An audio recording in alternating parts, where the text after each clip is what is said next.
পঞ্চম শ্রেণীর ছাত্রীকে যৌন হয়রানির অভিযোগে চট্টগ্রামে গ্রেফতার হয়েছেন এক শিক্ষক। অভিযুক্ত আরেক শিক্ষক পলাতক। ঘটনার পর বন্ধ ঘোষণা করা হয়েছে Saint Scholastica girls school.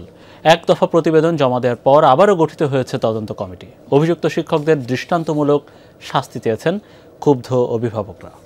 Shea butter, aloe vera ও ভিটামিন ই সমৃদ্ধ লিলি বিউটি সোপ। ছাত্রীর টিকটক আইডিতে শিক্ষকের আপত্তিকর সব কমেন্টস, মেসেঞ্জার এবং হোয়াটসঅ্যাপে প্রেম নিবেদন আর অশ্লীল বার্তার ছড়াছড়ি। ঘটনাটি ঘটেছে চট্টগ্রামের পাথরঘাটায় অবস্থিত সেন্ট স্কলাস্টিকাস গার্লস স্কুল অ্যান্ড কলেজের পঞ্চম শ্রেণীর এক শিক্ষার্থীর সাথে। এই ঘটনায় অভিযুক্ত দুই শিক্ষক। তাদের শাস্তির দাবিতে বুধবার সকালে বিক্ষোভ করেন অভিভাবকরা। তাদের অভিযোগ, কেলেঙ্কারি ফাঁসের পর তড়িঘড়ি করে স্কুল বন্ধ করে দেয় কর্তৃপক্ষ। গার্লস স্কুলে পুরুষ শিক্ষক না রাখার দাবি তাদের।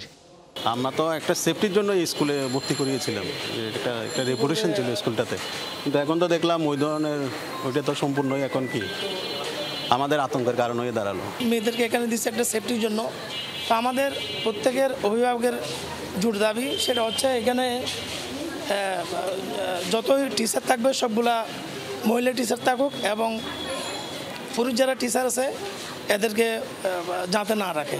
ক্লাস 1 থেকে শুরু করে কলেজ পর্যন্ত যেটার মধ্যে আমাদের বাচ্চারা থাকবে, জিনিসটা সুষ্ঠু তদন্তের মাধ্যমে জিনিসটার সত্যতা গার্ডিয়ানদের কাছে একটু ক্লিয়ার করে দিলে হয়ে যাচ্ছে। ছাত্রীকে যৌন হয়রানির অভিযোগে সুরজিৎ পাল ও রাকিব উদ্দিন নামে দুই শিক্ষকের বিরুদ্ধে কোতোয়ালি থানায় মামলার পর এরই মধ্যে গ্রেফতার হন রাকিব। 2 সপ্তাহ আগে অভ্যন্তরীণ তদন্তে শিক্ষকদের নির্দোষ উল্লেখ করে এক দফা প্রতিবেদন দিলেও সমালোচনার মুখে নতুন করে আবার 3 সদস্যের কমিটি গঠন করেছে স্কুল কর্তৃপক্ষ। 2 জন শিক্ষকের বিরুদ্ধে অভিযোগটা করেছেন। একজন অভিযুক্তকে আমরা গ্রেপ্তার করেছি, আজকে তাকে বিজ্ঞ আদালতে সোপর্দ করেছি।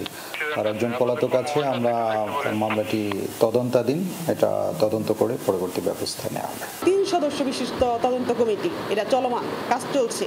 তাহলে আমরা জানি না যে চলমান আছে, ওনারা কাজ করে যাচ্ছে, তাহলে এইটা পরবর্তীতে প্রমাণিত হলে অবশ্যই শাস্তি।